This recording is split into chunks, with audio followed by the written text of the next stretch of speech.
listeners, and welcome to the Arrowverse Crossover Crisis Podcast. I'm your host, Ashley, and today we will be reviewing the first two parts of the Invasion crossover.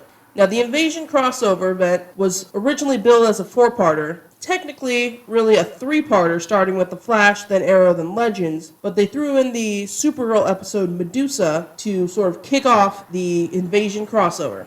So I decided to start with the Supergirl episode Medusa, and then we will go into The Flash Invasion Part 1.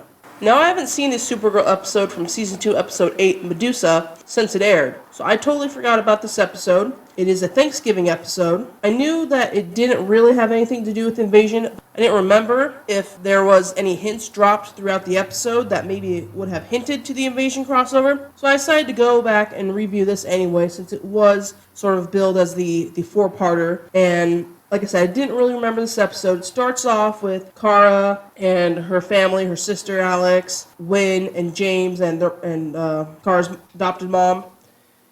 And they're all eating Thanksgiving dinner. And at the beginning, there's a tease of a breach opening up over the table. And that's sort of the first hint that it's going to tie in with the Flash episode.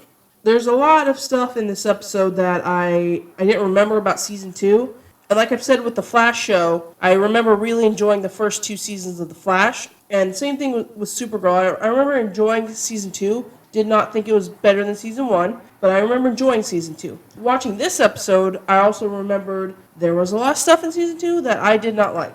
Now in this episode, we get Lena, which I knew debuted in Season 2. And we get Mon-El, which also debuted in Season 2. Now, we'll get back to Mon-El in a little bit, but let's talk about Lena for a second. Now, Lena, I do enjoy Lena. As the seasons have gone by, she's gotten better and better. And I've forgotten this season, especially early in Season 2, they were always sort of teasing, oh, is Lena going to be bad? Is she going to be, evil like the rest of the Luthor family? Particularly in this episode, they really tease, can Lena be trusted or not? And she sort of sides with her mom, or so we think. And then in the end, she actually ends up betraying her mom and helping out Supergirl. But it was this big kind of tease, like, oh, she's going to be bad. And they stopped doing that eventually. But what I do like about the Lena character is they've developed her in a way that she is not always on the same page as Supergirl. Sometimes they are in opposition of each other. But Lena is never like the bad guy to Supergirl. It's more or less their opposing views on things. And so she's a morally complex character, and I really like how they've handled her, and specifically this season. But I don't like what they were doing with her early in Season 2, always teasing, oh, maybe she's going to be bad. And her mom in this season, obviously, is the big bad with her organization, Cadmus. And that's what this episode is really about. It's about Cadmus and Project Medusa, and Supergirl figuring out what that is. And in this episode, we get the real Hank Henshaw as Cyborg Superman. And this is a story that I totally had forgotten. Now, J'onn J'onzz, the Martian Manhunter character, is in disguise as Hank Henshaw, and it was revealed in the first season that he's not the real Hank Henshaw, he's J'onn J'onzz. So now we have the same actor playing J'onn J'onzz, and then the real Hank Henshaw is Cyborg Superman. And they fight in this episode, which is, it's a decent fight, and it's, cool to see the actor doing something else. But I don't like the Cyborg Superman character. This was a terrible storyline. The prosthetic effects on him look so cheap. It's just not good stuff. But we'll come back to the Cyborg Superman in a little bit. Now, one thing this episode made me realize is I do miss some things about Season 2. And first, I miss Maggie. I miss the Maggie character, and I really did like Maggie a lot, and I liked her relationship with Alex. And in this episode, of course, we get Alex trying to come out to her mom. And I do like in the beginning, Alex is with Wynn and James wants to tell Kara that he's the Guardian. And Alex says something to him like, I have a big secret I need to tell Kara, and I'm not going to let you two knuckleheads ruin it with your plan. So that was a pretty funny scene. Leads to a touching scene with Alex trying to come out to her mom, but her mom's sort of already knowing. And it just was really nice that her mom was basically like, I don't care if you're a lesbian or if you're gay, but as long as you're yourself and as long as you're happy. And that was really nice and really touching. And so it's kind of this weird connection between Alex and her mom and then Lena and her mom, because then we get a scene with Lena talking to her mom, and Lena says, you're lying to me. And her mom says, how do you know? And Lena says, because you said I love you, and we both know that's a lie. And I was like, whoa, that's kind of harsh. Having seen the rest of the show, it is sort of revealed later in the seasons that her mom really does love her. She really does care about her. And this is sort of Lena kind of, hating her mom in a way. And it was kind of just a weird scene between, what we get with this touching scene with Alex and then sort of the opposite effect with Lena and her mom. I really do like Lena, and I like how they've developed her over the years and her relationship with her mom. And so I had forgotten all about this episode and the relationship here. Now, I mentioned James wanting to tell Kara that he's the Guardian, and I still don't like James as the Guardian. I didn't like it in Season 2. I don't like it currently, and this is the one thing that I didn't like about Season 2 is when they started doing James and the Guardian, and him and Wynn, and Kara and Mon-El, is they sort of got rid of the Kara and Wynn friendship, which I really loved from the first season. And we never really got back to that, and of course Wynn is no longer on the show, but that's one thing that sort of started in Season 2 that I don't like about the Supergirl shows. To me, Season 1 was the best season, and I really liked the Kara-Wynn relationship. I did not like James and Wynn running off trying to be the Guardian. This episode just reminded me of all the things I didn't like about Season 2, and there were a lot of things that I do like, and I do think it's the second best season, but it really is not that great looking back on it. And that's kind of disappointing, but, there's a lot of good stuff in this episode. Now, Mon-El. I do like Mon-El, actually. I like Mon-El in Season 2. Season 3, Mon-El sucks. But I like Mon-El in Season 2, at least starting off. And he's mostly good in this episode. He has some good chemistry and some good dialogue between him and Supergirl. I think there's only one scene in this that I didn't really like. Mon-El is, Supergirl asks him, oh, do you like me? And he just kind of laughs. And he says, have you seen the girls that I've been attracting? And I just, roll my eyes. I'm like, dude, who do you think you are? This is Supergirl we're talking about. It's not like she's, some ugly girl and you're, the hottest guy in the world. It's not, something to laugh about if she's like, you might be into me. That just was come on, dude, get over yourself. But, of course, he's hiding it. He's hiding how he really feels. So that is something that maybe he would say. I didn't really care for that, though. I thought it was come on, dude. But I do like when he's sick and he's not thinking straight and he tells Kara she's beautiful and then he kisses her and then kind of falls asleep and then of course in the end he pretends that he doesn't remember what happened, which is kind of sad. You can see the look on his face when she walks away. It is kind of sad, and I do like Kara and Mon-El in Season 2, so it was nice to see one of the better episodes of Mon-El. And yeah, so this is not a bad episode. I did misremember Season 2, but there are some good things in here. And, of course, this episode, I went in thinking maybe there was a connection to the Dominators. There is no connection to the Dominators. The only thing we get is a couple times there appears to be a breach opening up, and then nothing happens. And at the very end, Cisco and Barry come in through the breach and to grab Kara. But, of course, that scene is replayed in the Flash episode. So this episode really can be... You don't have to watch this episode to watch the Invasion crossover. And, of course, at the time, they were just trying to get more people to watch the Supergirl show.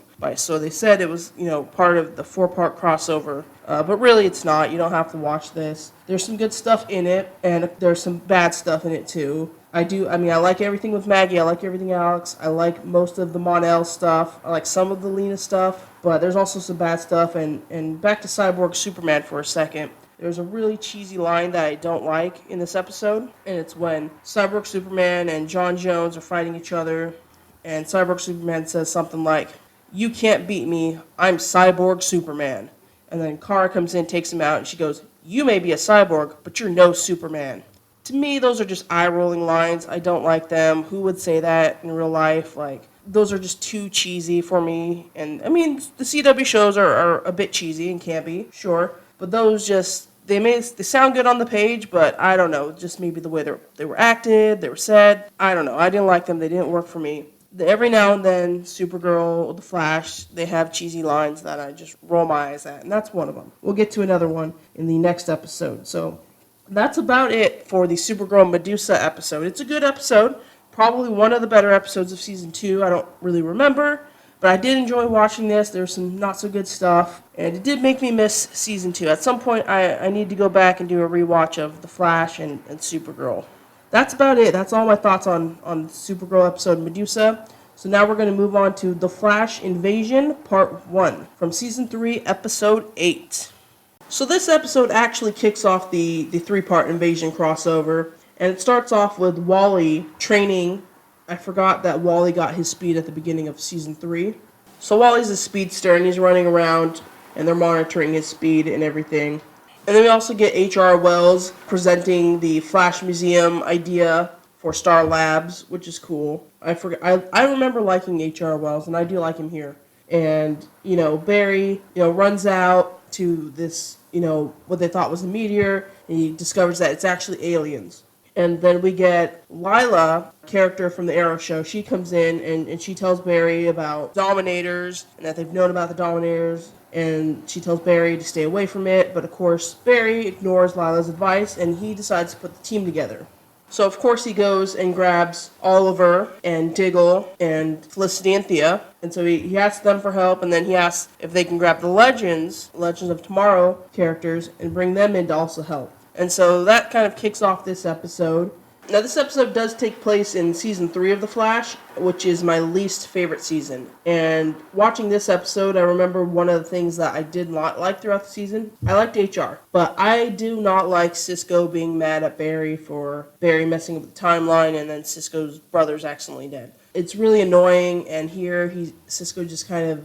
I just don't like him being mad at Barry and just kind of being annoying and being so upset with Barry all the time, saying things like, oh, I'm only helping you because this is a crisis. And I don't like Cisco this season, or at least in the early part of this season. And that's only one of the things that makes Season 3 brings Season 3 down, in my opinion. But of course, Barry gets the Arrow team together, he gets the Legends team together, and then so he goes and he gets Supergirl. And so that's where we get the scene from the end of Supergirl Medusa. We repeat the same scene. Barry grabs Supergirl to come in and help. And then this sort of is probably my favorite part of the episode, introducing Kara to the rest of the team. And I like it because, Barry says, she's Supergirl. And they're like, well, what makes her so super? And she shows off her powers. And Diggle gets a great line. He's like, well, I'm convinced.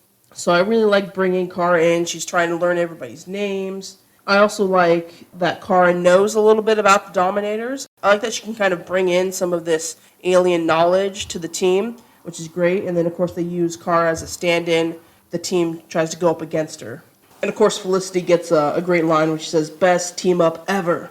I like Felicity in this episode. And I like Iris also. She apparently she didn't know Oliver was the Arrow before, which I had not known. I thought at some point, maybe in season 2, she would have been told Oliver's the Arrow. But yeah, she's like, hey, is he the Green Arrow? She's like, whoa. And she says something like, oh yeah, that makes him so much hotter now. And there it is again. The girls, specifically Iris, they love Oliver Queen. They think he's just so hot.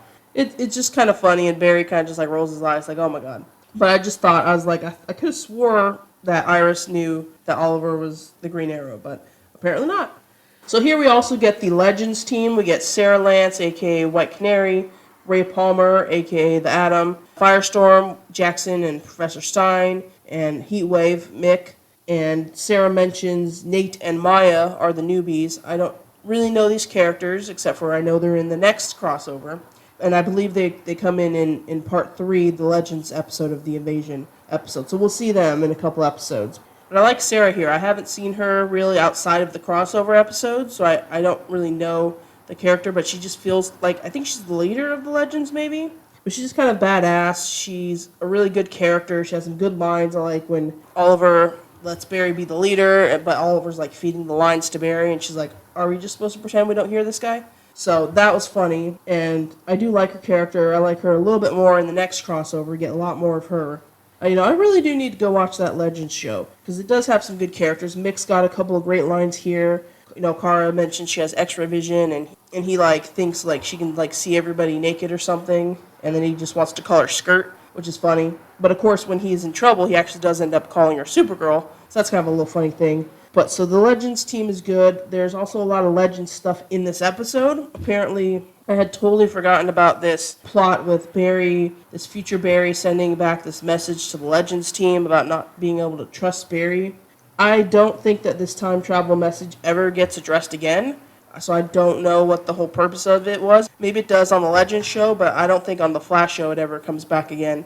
That message, it was just weird. It seemed to kind of just drive a wedge between the team and Barry, at least for this episode. And then, of course, we get Barry asking Ray where Captain Cold is, Leo Snart. And Ray tells him that, he died a hero, and then Flash says, a legend. And that's another line that kind of makes me roll my eyes, like, oh yeah, he died a legend, like, come on now. And at one point, Oliver mentions that they call themselves the Legends now, and I believe Thea says something like, it's a little egotistical, but whatever. So that's another eye-rolling line that I don't really like. It's a little too cheesy. Maybe sounds good on the paper, but, let's not forget Leonard Snart started off as the bad guy. But anyway, back to the Crisis. We get the Arrow characters. I really enjoy Thea, Diggle, and Felicity here. I like, there's a great moment where Barry's really happy to introduce Oliver to Supergirl, and Oliver gets this great line. He says to Supergirl, he says, don't hold back, especially against me. And it's just like a boss line. Like, Oliver's a badass. I love him in these crossovers. I enjoy him so much. I really like seeing them all work together. They all go up against Supergirl, and of course, she's Supergirl. They can't take her down. But I just like them all, going up against her, trying, and then of course the team kind of turns against Barry, which I don't like, but I do like that Oliver stands up for Barry. They find out about Oliver and the Flashpoint and how some of their lives have changed, and then they want to go off to the mission without Barry. And I like Oliver standing up for Barry. He says he's not going to go without him, and then Diggle says, well, then you're not going, or something like that. And so it's kind of just a way to make sure that the two of them stay behind, because the other characters are going to be mind-controlled and go evil for a minute, so somebody has to fight them. But I do like Oliver standing up for Barry a lot, and then of course he gives Oliver this really nice speech about not feeling too guilty. Anybody would have made the same decision if they had the power to do so, and that people have choices, people make choices, and changing the past doesn't get rid of people's free will, essentially. And so that's also why I don't like Cisco being mad at Barry, because there's no saying that had Barry not done the Flashpoint, that Cisco's brother wouldn't have died just in the next couple months or so. And we also never spent enough time with Cisco and his brother for it to really have any sort of meaning or weight. So that's a big reason why I don't like it either. But I do like Oliver in this episode, and then of course the rest of the team minus Barry and Oliver go off to, I guess, save the president who was kidnapped by the Dominators. And so on to the Dominators for a second. There's some moments in the episode where the Dominator CGI is like really bad, like some of the close-ups. But then there's some moments where like the CGI Dominators look really good, and particularly when it's just one Dominator. When there's multiples, it's really bad. Now, of course, this is a CW small television show budget, and I think it's fine overall, but it just kind of stuck out a little bit as going from bad CGI to good CGI. They have this technology to sort of mind control people, and so they put the whammy on Supergirl, Team Legends, and Team Arrow, and so then they sort of all team up and go against Barry and Oliver. And that's a good scene in the end, with Barry and Oliver fighting the rest of the teams gone bad, which is awesome. I really do like that. And then, of course, Wally wants to come in and join the fight. And I like Wally here. He comes in, he does something. He wasn't completely useless. Then he kind of gets thrown to the side and he's out. But I like that he wanted to help and that he took the initiative. He's like, what, there's two of them, they can't fight all of them, I should go in there and help. And of course, throughout this episode we get Iris and Joe not wanting Wally to train. Now, I was never a huge fan of Wally. Honestly, I think maybe I was a little too harsh on him. I really like him in this episode. I like him wanting to train, wanting to help. And I like him and HR teaming up at the end. So I do feel a little bit bad for Wally. But I like that he sort of stepped up and took the initiative, even if for just a little bit. And then, of course, Barry gets the idea that Supergirl can destroy whatever mind-controlling device that the Dominators have. And so he sort of stands in front of it, and then he phases as Supergirl goes through him, crashing into the weapon.